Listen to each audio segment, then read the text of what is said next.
થરા જાજાવડા વાડીનાથ મહાદેવ ખાતે હિન્દુ મહાસંમેલન યોજાયું। બનાસકાંઠા જિલ્લાના નવરચિત ઓગળ તાલુકાના મુખ્ય મથક થરા ખાતે આવેલ સમસ્ત ભરવાડ ગોપાલક સમાજની ગુરુગાદી એવા જાજાવડા વાડીનાથ મહાદેવ તીર્થ ખાતે વિશ્વ હિન્દુ પરિષદ દ્વારા હિન્દુ મહાસંમેલન થરા મંડળના થરા, મોટા જામપુર, નાના જામપુર, રૂની, નવા અણદપુરા, ભલગામ તેમજ રાણકપુર મળી કુલ 6 ગામોના વિશ્વ હિન્દુ પરિષદના કાર્યકરો તેમજ ધર્મપ્રેમી જનતાએ મોટી સંખ્યામાં હાજરી આપી હતી।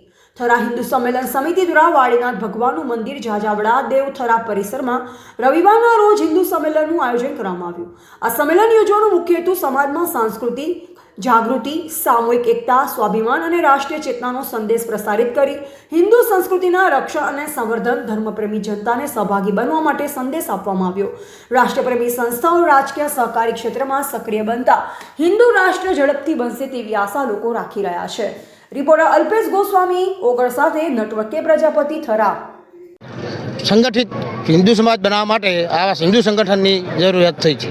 अच्छा, आ कार्यक्रम द्वारा समाज ने कयो संदेश आपવાનો प्रयत्न છે? समाज ने राष्ट्रीय भावना उत्पन्न थाय, राष्ट्र प्रेरित थाय, समाज में राष्ट्रीय प्रेरित मन बने एना माटे राष्ट्र ने उन्नति माटे आ कार्य उन्नति छे। समाज અને એકતા વિશે हिंदू समाज में एकता मजबूत करवा माटे શું કરવું જોઈએ આજના हिंदू समाज ની एकता करवा माटे समरसता भाव लावવાની જરૂર છે અને સ્વ ઉપર કામ કરવાની જરૂર છે। સ્વ ભાષા, સ્વ ભૂષા, સ્વ ભોજન, સ્વ ભ્રમણની જરૂરિયાત છે।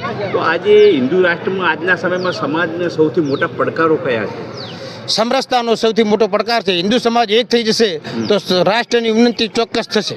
તો આજે આ સમાજમાં હિન્દુ સમાજમાં કંઈ અન્ય સમાજો વધતા વિખવાદો છે એને દૂર કરવા માટે આપનો શું સંદેશ છે?